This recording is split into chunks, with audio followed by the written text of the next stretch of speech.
আজকে আমি আপনাদের সঙ্গে শেয়ার করছি খুবই মজাদার একটা স্ন্যাক্সের রেসিপি। আলু আর ব্রেড দিয়ে 5 মিনিটের মধ্যেই বিকেলের চায়ের সাথে বা সন্ধ্যাবেলার স্ন্যাক্স হিসাবে এটা বানিয়ে নিতে পারেন, বা হঠাৎ কোনো অতিথি এলে খুব সহজেই তৈরি করে নিতে পারেন। রেসিপিটা বানানোর জন্য এখানে আমি 3টি সিদ্ধ আলু নিয়েছি। আলুগুলো ম্যাশার দিয়ে ম্যাশ করে নিচ্ছি। 3টি মিডিয়াম সাইজের আলু দিয়ে অনেকগুলোই স্ন্যাক্স করা যাবে। এখন এর সাথে দিয়ে দিচ্ছি পেঁয়াজ কুচি। একটা বড় সাইজের পেঁয়াজ কুচি করে দিয়ে দিলাম। এরপর একটু ধনেপাতা কুচি আর অল্প একটু চিলি ফ্লেক্স দিয়ে দিলাম। এরপর হাফ চা চামচ জিরে গুঁড়ো, হাফ চা চামচ ধনে গুঁড়ো, অল্প একটু চাট মশলা, সামান্য হলুদ গুঁড়ো, 2টো কাঁচা লঙ্কা কুচি আর হাফ চা চামচ লবণ দিয়ে দিলাম। এবারে এর সাথে অল্প একটু সর্ষের তেল দিয়ে ভালো করে সব কিছু মিশিয়ে নিচ্ছি। চাইলে এর সাথে একটু বিট, গাজর বা ক্যাপসিকামও গ্রেট করে দিয়ে দিতে পারেন। সব কিছু খুব ভালো করে মিশিয়ে নিয়েছি।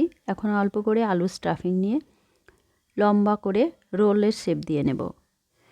একইভাবে সব রোলগুলো তৈরি করে নেব। এরপর এখানে স্ন্যাক্সটা বানানোর জন্য নিয়ে নেব স্লাইস ব্রেড। ব্রেডের সাইডগুলো একটু বেশি ভাজা থাকে, তাই ফোল্ড করতে অসুবিধা হবে রোলগুলো বানাতে। সেজন্য ব্রেডের সাইডগুলো কেটে নিচ্ছি। আমি কাঁচি দিয়ে সুন্দর করে সাইডগুলো কেটে নিলাম। আপনারা চাইলে ছুরি দিয়েও এইভাবে ব্রেডের সাইডগুলো কেটে নিতে পারেন। একইভাবে সব ব্রেডগুলোই কেটে নেব। এইভাবে কেটে নেওয়ার পর ব্রেডের সাইডের এই ব্রাউন অংশটা ফেলে না দিয়ে ব্রেড ক্রাম্বস বানিয়ে নেব। এদিকে আমি একটা বোল নিয়ে নিয়েছি আর এতে নিয়েছি জল। এরপর জলের মধ্যে ব্রেডের পিসগুলো এইভাবে ডিপ করে নিলাম। এরপর এক্সট্রা যে জলটা আছে হাত দিয়ে চেপে চেপে এইরকমভাবে বার করে দিচ্ছি। এক্সট্রা জলটা চাপ দিয়ে ভালো করে বার করে দিয়ে আলু স্টাফিংটা দিয়ে দিলাম আর রোল বানিয়ে নিচ্ছি। এভাবে খুব সহজেই রোলগুলো তৈরি হয়ে যাবে।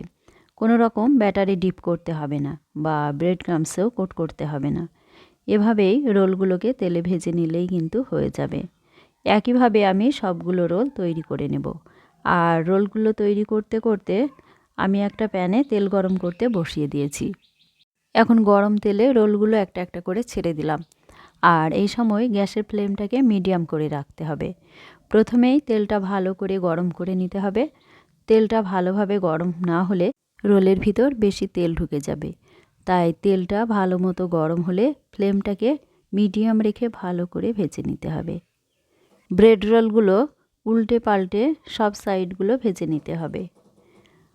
ভাজতে ভাজতে এইভাবে খুব সুন্দর একটা ডিপ গোল্ডেন কালার চলে আসবে আর এই রোলগুলো রেডি হয়ে যাবে। দেখুন রোলগুলো ভাজতে ভাজতে কত সুন্দর একটা কালার চলে এসছে। আর এই রকম কালার চলে এলে বুঝতে হবে রোলগুলো একদম ভাজা হয়ে গেছে। এখন রোলগুলো তেল ঝরিয়ে তুলে নিচ্ছি। গরম গরম এই রোলগুলো যে কোনো সসের সাথে খেতেই খুব ভালো লাগে। বিকালে বা সন্ধ্যাবেলায় এইরকম মুচমুচে রোল যদি থাকে তো চা কফির আসর পুরো জমে যাবে। আর এই রোলের রেসিপিটা যদি আপনাদের ভালো লাগে বাড়িতে বানিয়ে দেখতে পারেন। আশা করছি আপনাদেরও ভালো লাগবে। আর বাড়িতে বানালে কমেন্ট করে জানাবেন খেতে আপনাদের কেমন লেগেছে। আর এরকম নিত্য নতুন রেসিপি পেতে চ্যানেলটা সাবস্ক্রাইব করে দেবেন আর ভিডিওটা শেয়ার করে পাশেই থাকবেন। সবাইকে অসংখ্য ধন্যবাদ।